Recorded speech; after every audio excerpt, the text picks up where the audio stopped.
Hi friends, అందరికీ నమస్తే. ఈరోజు నేను మీకు ఒక ఫ్లవర్ చూపిస్తున్నాను. ఆ ఫ్లవర్ మీలో ఎంతమంది చూశారో మీరు కామెంట్ బాక్స్లో కామెంట్ చేయండి. అలాగే ఈ పువ్వు వచ్చేసి ఈ మొక్కని నేను మా కాకినాడ బాలచెరువు దగ్గర తీసుకోవడం జరిగింది.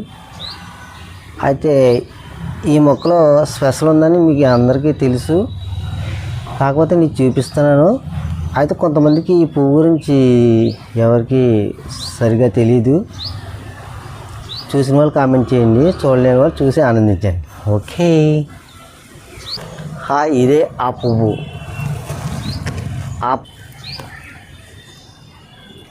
చూస్తున్నారుగా, ఈ పువ్వుని పత్తి మందారం అంటారు. పత్తి మందారం అంటే ఇది మందార పువ్వులా పూస్తుంది. 3 కలర్స్ వస్తుంది. మార్నింగ్ ఒకటి, ఈవినింగ్ ఒకటి, ఆఫ్టర్నూన్ ఒకటి. అయితే ఆఫ్టర్నూన్ తీయలేదు, మార్నింగ్ తీసాను, మీకు చూపిస్తాను దాంట్లోని. అంటే దీని ఆకులు వచ్చేసి పత్తి చెట్లా ఉంటుంది అన్నమాట.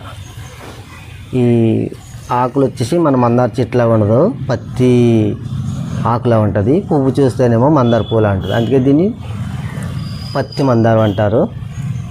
3 కలర్స్ పూస్తుంది. అలాగే నెక్స్ట్ ముందు వీడియోలో మీకు ఒకటి చూపించిన పువ్వులు, రెడ్ పువ్వులు బ్యాక్ సైడ్ ఉన్నాయి. అవి రెడ్ పువ్వులు. పూలనే కొనుకేయమంట, తను వచ్చేనంట, తను వచ్చేనంట. హే అయ్యంటే మరి నేను అర్థము తెలుసు నిన్న మొన్న. అరే అయ్యంటే ఇక తానను శబ్దము ఎద చెబుతుంటే విన్నా. అయ్యో నాకెదురై ఐరావతమే నేలకి పంపిన తెలికలువై తను విచ్చెనంట, తను వచ్చెనంట.